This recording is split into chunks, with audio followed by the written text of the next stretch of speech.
The moment we found that game file, we had no idea what we were about to hear. At first glance, it looked harmless, a strange retro horror game buried deep in an old hard drive labeled Analog Collection. We thought it was just another indie experiment. The title of the file caught our attention immediately, 911 log. WAV, weird right, a game named after a sound file. We joked that maybe it was one of those found footage type games where you uncover old recordings. My friend laughed, saying, probably someone's creepy fan project. But when we booted it up, something felt off right away. The screen didn't fade in like a normal game. It buzzed into existence, like an old CRT turning on after years of dust. A faint hum filled the speakers, mixed with static and this low, uneven breathing. I thought it was ambient sound, but the longer we listened, the more human it felt. That rhythm, uneven, shaky, desperate. Then a voice came through, cutting the silence like a knife. 9-1-1, what's your emergency? It wasn't part of a cutscene. It sounded real, like an actual recording. No background music, no distortion filter, just that raw, uneasy tone of a dispatcher's voice. We looked at each other, half expecting text to appear on screen, some kind of prompt, but nothing did. Only silence. Then the breathing came back, and a woman's voice whispered, "He's in the house." The moment she said that, my heart sank. The sound design was too authentic. You could hear the fear breaking through her words, like she was trying not to cry. Then came a muffled sound in the background, creaking floorboards, maybe. It echoed in the left ear, then the right. We leaned closer to the screen, expecting the next dialogue line, but instead, we heard something else. A low chuckle, not from the caller, not from the operator, somewhere in between, layered deep in the static. It was faint but clear enough that every hair on my arm stood up. My friend hit pause. What the hell was that? He whispered. I laughed nervously, but it came out shaky, probably just part of the sound mix, I said, but I didn't believe it. That laugh had this sharp edge to it, this distorted crackle that didn't sound human. We pressed play again. The operator's voice came back, nervous now. "Ma'am, can you describe what you're seeing?" Static burst through the speakers. The woman sobbed, whispering something that glitched in the middle. He's smiling. Then, underneath her words, buried in the distortion, we heard it again. That same laugh, longer this time, louder, the audio warped, like the file itself was breaking apart. The screen glitched, just for a split second, and something flashed across the pixels, a white face. A grin too wide to be real. We jumped back from the monitor. My friend muttered, "No way that was him." But the real nightmare hadn't even started yet. We sat frozen for a moment, just staring at the screen, waiting for something else to happen, but everything went silent. No music, no breathing, no operator. Just this low electronic hum, like the game itself was holding its breath. My friend hovered his mouse over the screen, confused. There were no menus, no settings, not even an exit option. Only one button, continue. He clicked it, and that's when the screen flickered again and the visuals changed. We were now looking through a grainy first-person camera feed. The room looked real, too real. It was an empty living room, dark except for the TV glow. The analog static bled into the corners of the screen. A voice in the distance said, "Ma'am, please stay on the line." I swear my stomach dropped. The game was continuing the call but the camera was now moving, slowly, shakily, like someone holding a camcorder. It turned toward a hallway where faint light flickered.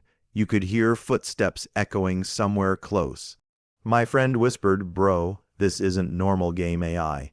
We kept watching, transfixed. The woman's voice came through again, crying, whispering, "He's here, I can see him." And just as she said that, something moved at the end of the hallway, not fast. Just this subtle shift, a white blur, maybe a face, maybe nothing. My chest tightened. We laughed nervously, trying to convince ourselves it was just good sound design, clever programming. But deep down, we both knew this didn't feel like a game anymore. Then the feed distorted. The sound of the operator crackled back. "Ma'am, stay calm. Officers are on their way." Static drowned everything out, and through that distortion we heard breathing again, but this time it wasn't coming from the game. It was coming from Asterisk, our mic Asterisk. We froze. My friend ripped off his headset. The breathing stopped instantly. Then a text flashed across the top of the screen. Asterisk, asterisk. Do not hang up. Asterisk, asterisk. We didn't move. The mouse cursor disappeared. The exit key didn't work. The screen glitched once more and zoomed into the camera feed, now pointed at a doorway. Slowly, a pale figure began to step into view. The grin came first, unnaturally wide, stretching too far. His face had no color, just that ghostly white texture and those black eyes that almost shimmered. My friend whispered, "That's Jeff, that's actually Jeff." The game flickered again, and suddenly the camera tilted downward. On the floor, a phone lay buzzing, and on its cracked screen, 3 digits blinked repeatedly. Asterisk, asterisk, 911. Asterisk, asterisk, we should have stopped there, but we didn't. We both stared at that glowing phone for what felt like forever. Then, without warning, the camera moved on its own. The in-game phone picked up, and the operator's voice broke through again, but this time it was trembling. "Ma'am, are you still there?" Then came a faint laugh, that same broken static chuckle that sounded like it was crawling through the wires. "Don't call," it whispered. I felt chills race up my arms. "Dude," I muttered, "I think the game's playing back a real 911 call." My friend didn't answer. His eyes were locked on the screen. The camera was now slowly turning toward a mirror on the wall. The reflection didn't match. The room was empty, but the mirror showed someone standing behind the camera. A pale shape, black hair hanging low. Wide grin. The second I saw it, my pulse spiked. My friend leaned forward and whispered, "Pause it." But there was no pause button. Instead, a message flickered across the screen like a glitch. Asterisk, asterisk, can you see me? Asterisk, asterisk, the audio warped. The breathing got louder. Then the 911 operator screamed. Not the kind of scream you hear in movies. This was asterisk real panic. Asterisk, a chair scraped. Papers fell, the mic crackled, then silence. We just sat there, hearts pounding. My friend tried to close the game manually, but the cursor refused to move. End task didn't work either. That's when I noticed it. The webcam light on my laptop had turned on. "Why's it recording?" I whispered. He looked at me, pale as a ghost. "It's not." On screen, the feed shifted again. The camera was now outside the house, pointing toward a window. Inside that window, someone was standing. White face, black hoodie, that grin. The voice returned, distorted and metallic, like an old recording being played backward. "Go to sleep." I slammed the laptop shut. The room went silent, no static, no sound, just the hum of the ceiling fan. For a few seconds, neither of us spoke. Then, from the laptop speakers, even though it was asterisk closed asterisk, came one faint, dragging whisper. "You hung up." We didn't move. The voice was soft, distant, but it was there.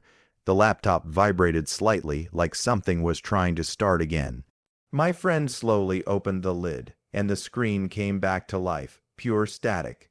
Then, in the center, a loading symbol spun with one line of text. Asterisk, asterisk, reconnecting to call. Asterisk, asterisk, my heart was pounding so hard it hurt. The static started to form shapes, like faces flickering in and out, too fast to see clearly. Then, the same distorted operator's voice returned, glitching and broken. We traced the signal, but it's coming from inside the audio cut out mid-sentence. The visuals started shifting between the operator's office and our own webcam feed. Half the screen showed her terrified, looking at her monitor, and the other half showed asterisk us. Asterisk, my friend reached for the power button, but every time he touched it, the screen flashed that white grin, and then the background noise started again, breathing, slow, deep, not from the game, from somewhere behind us. We turned around instantly, nothing, just shadows stretching across the room, but I could feel it, that weight in the air when you know you're not alone.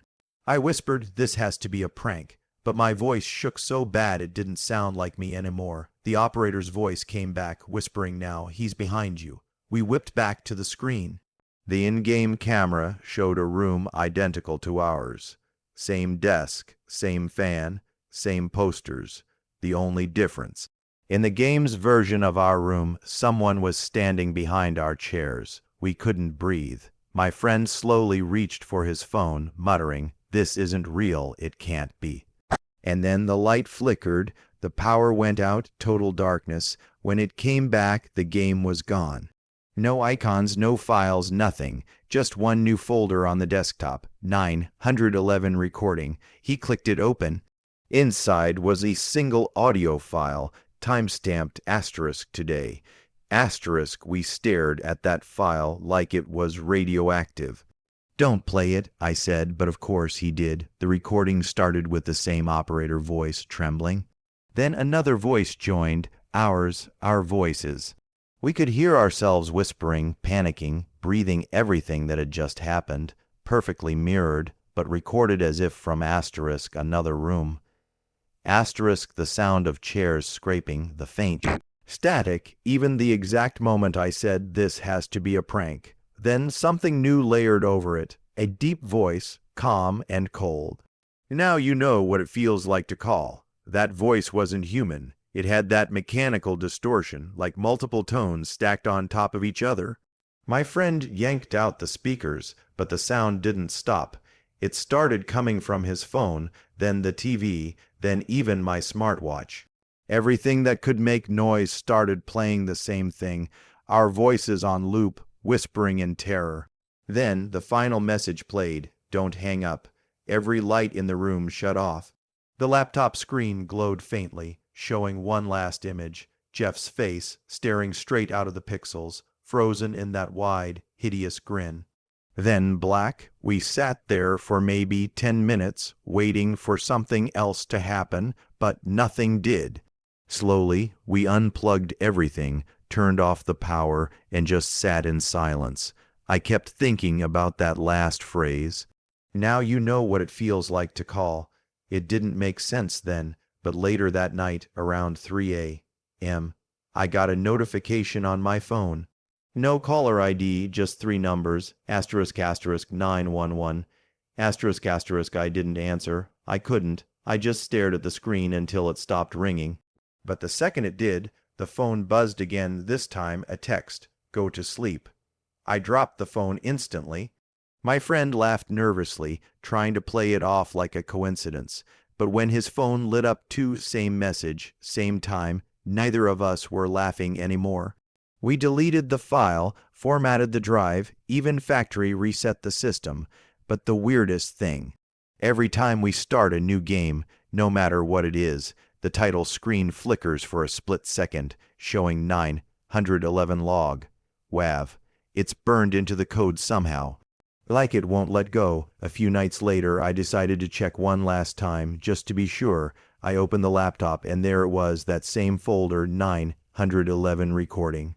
I clicked it, but this time there wasn't an audio file, only a single image, a blurry photo of our room taken from behind us. We haven't touched that computer since. It's sitting in the corner, unplugged, covered with a blanket. But sometimes, when the house is quiet, I swear I still hear that faint static hum, like something's waiting for us to pick up the call again. And maybe one day we will. Safe to say, we're never answering a 911 call again. But if you ever hear a laugh hiding in the static, don't hang up.